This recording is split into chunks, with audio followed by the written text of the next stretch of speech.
ఇప్పుడు మనం శ్రీకృష్ణుడి జన్మ గురించి తెలుసుకుందాం. మొదటిసారి నా ఛానల్ చూస్తున్నట్టయితే నా ఛానల్ సబ్స్క్రైబ్ చేసి నన్ను ఎంకరేజ్ చేయండి. కథలోనికి వెళ్దాం. భాగవతం ప్రకారం పరమ రాక్షసుడైన కంసుడికి చెల్లెలు దేవకి. తనకి ఆమె అంటే ఎంతో ప్రేమ. దేవకిని వసుదేవుడితో వివాహం జరిపించి అత్తారింటికి పంపే సమయంలో ఆకాశవాణి తన చెల్లెలి కడుపులో 8వ సంతానంగా పుట్టే కుమారుడు కంసుడిని అంతమొందిస్తాడని చెబుతుంది. దీంతో ఆగ్రహానికి గురైన కంసుడు తన చెల్లెలు దేవకిని వసుదేవుడిని చెరసాలలో బంధిస్తాడు. అలా 7 చిన్నారులను కోల్పోయిన దేవకి 8వసారి గర్భం దాలుస్తుంది. ఆ బిడ్డ తన అంతు చూస్తాడని కంసుడికి ముందుగానే తెలుసు. కాబట్టి కారాగారం వద్ద భద్రతను మరింత పటిష్టం చేస్తాడు.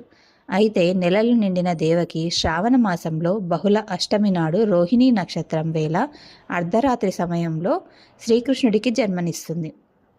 తనని ఎలాగైనా రక్షించుకోవాలని అనుకుంటారు దంపతులు. అదే సమయంలో శ్రీ విష్ణుమూర్తి ప్రత్యక్షమై ఏం చేయాలో వివరిస్తాడు. వెంటనే వసుదేవుడి సంకెళ్ళు తెగిపోతాయి.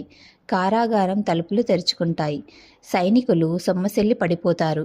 ఆ బాలకృష్ణుడిని వసుదేవుడు బుట్టలో నిద్రపుచ్చి రేపల్లకు బయలుదేరతాడు. అప్పుడు దారిలో కుండపోతగా వర్షం కురుస్తుంది.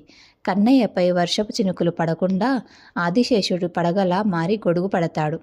ఆ తర్వాత వసుదేవుడు యమునా నది దాటుకుంటూ వెళ్ళి రేపల్లకు చేరుకుంటాడు. అక్కడ యాదవరాజైన నందుని భార్య యశోద ఆడపిల్లకు జన్మనిస్తుంది. అది గమనించిన వసుదేవుడు కన్నయ్యను యశోద పక్కన పడుకోబెట్టి ఆడపిల్లను తన చేతుల్లోకి తీసుకొని అక్కడి నుంచి తిరిగి కారాగారానికి తీసుకువస్తాడు.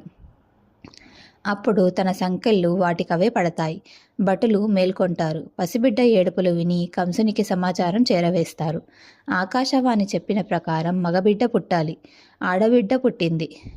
తన వల్ల కంసుడికి ఎలాంటి ప్రమాదం ఉండదని దేవకి ఎంతగానో బతిమాలుతుంది. కంసుడు పట్టించుకోకుండా చంపడానికి ప్రయత్నిస్తాడు. అప్పుడే ఆ పాప యోగమాయగా మారి కంసుడికి దొరకకుండా పైకి ఎగిసి నిన్ను చంపేవాడు పుట్టాడు, రేపల్లెలో పెరుగుతున్నాడు అని చెప్పి మాయమవుతుంది. మరోవైపు రేపల్లెలో నందుడి ఇంట మగబిడ్డ జన్మించాడని రేపల్లెలో పెద్ద ఉత్సవం జరిపిస్తారు. అదే గోకులాష్టమిగా ప్రసిద్ధి చెందింది.